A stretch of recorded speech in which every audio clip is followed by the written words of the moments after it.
Hello everyone and welcome to a book talk for Homegoing by Yaa Gyasi. I'm sorry, I'm sure I said that wrong.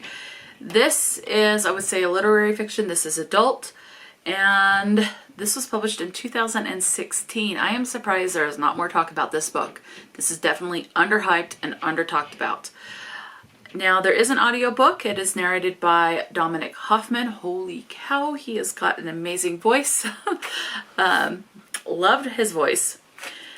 So this one we're following 7 generations. I think it says 8 somewhere, but it's actually like 7 generations. So yeah, the audiobook is 13 hours and 11 minutes. This starts off at in Ghana in the 1700s, right at when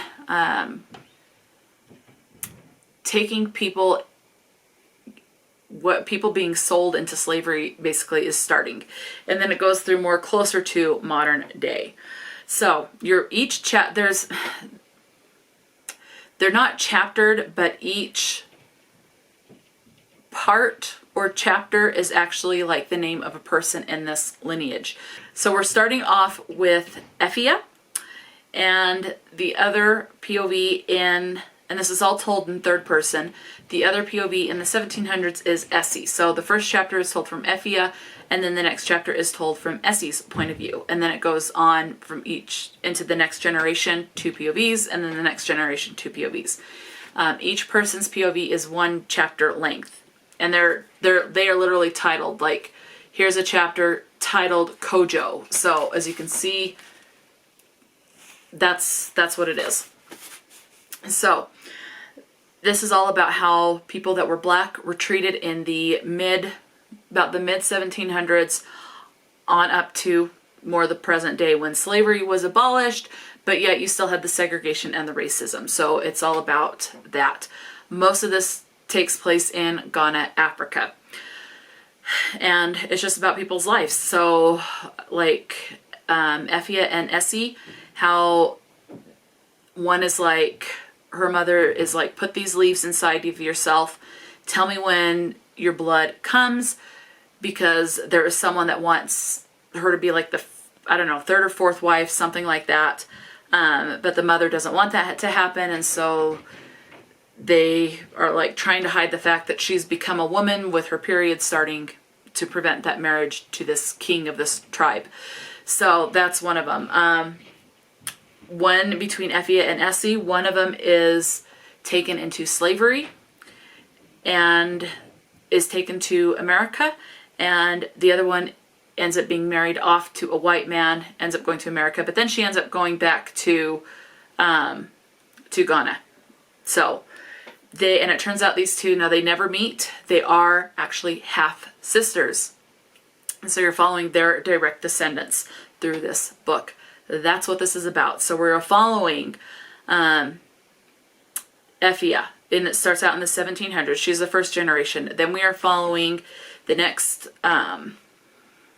so the line goes for Effia's direct descendants. It goes Effia, then Quay, who is her son, and then James, who is his son, and then his daughter Abina, her daughter Akua,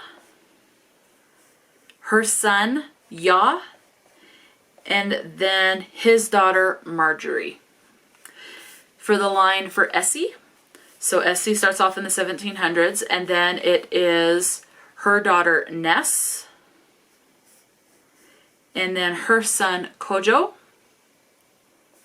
his son H, his daughter Willie, her son Sonny, and then his son Marcus. So yeah, one of the things later on in the chapters, when segregation was still a big thing, there is reference to how people that were black, that they would be thrown into jail just for looking at a white woman, and they would be getting harsher crimes than someone who actually, a white man who actually killed someone. So there is reference and commentary on that. The generation with Marjorie and Marcus, it talks about them being in a new millennium. So think maybe early 2000s on this one. So 1700s, about 1750 to about 2000s or early 2000s. That's the time span that you're following. Again, each chapter follows a different POV. So Ephia, and it goes in this order. Ephia, Essie, who's the first generation. Quay and Ness, who's the second generation. James and Kojo, third generation. Abina and H, fourth generation. Then Akua and Willie, the fifth generation. Yaa and Sunny, who is the sixth generation. And then finally the seventh generation of Marjorie and Marcus. So that's what this is. Content warnings, you do have suicide talked about. You have drug addiction talked about. You have rape, slavery, and these are all depicted on page. And you have an affair talked about, as well as drug addiction. So yeah, and of course, racism. So obviously if you're having the slavery and all of that, and it goes like from that to also the talk of how it's like, even though people were born free or their rights were given to them, like sold to them or something like that, where they could be free, people from the South didn't care. They would come and take them and get them back into slavery or put them in slavery for the first time. So there is commentary on that. So that's what this is. I highly recommend this one. This, I think, should be a required read in schools with how poignant and impactful this is. I think this is a very important read. And I think the author, Yaa, did a fabulous job with this. Does it say where Yaa is from? No, the back's not saying where Yaa is from, but it doesn't matter. She did a really good job with this. One content warning to be aware of as far as the word usage goes, the N slur used in a derogatory manner towards someone who is black is used in this, and it is spelled out. Okay. So, as far as word usage, you have nipple 3 times. The word God 56. Sometimes it is capitalized as far as like the Christian God, and sometimes it is not, more like the mythological gods and goddesses that other religions might worship. So there is a distinction between the two, but either way, it's a religious use, so I did combine them into one. So the word God comes up 56. Breast 20, wench 7, hell 14. The word rape comes up twice. Shit 7, savage once. The N slur comes up 21 times. The word Lord 13, usually in a religious sense. Same thing with the word God. Tits once. Penis 4 times, not 9, 4 times. Damn twice. Came once. The word Christ once. The term goddamn once. Jesus once. Ass once, and fuck once. And one thing that you will find that to go from the 1700s, the language is pretty clean. The closer it gets to modern day, the more rough the language becomes, if that makes sense. So yeah, that is Homegoing. I highly recommend. I really think this needs to be a required read in schools. I can see a lot of discussion on this and a lot of people learning things from this.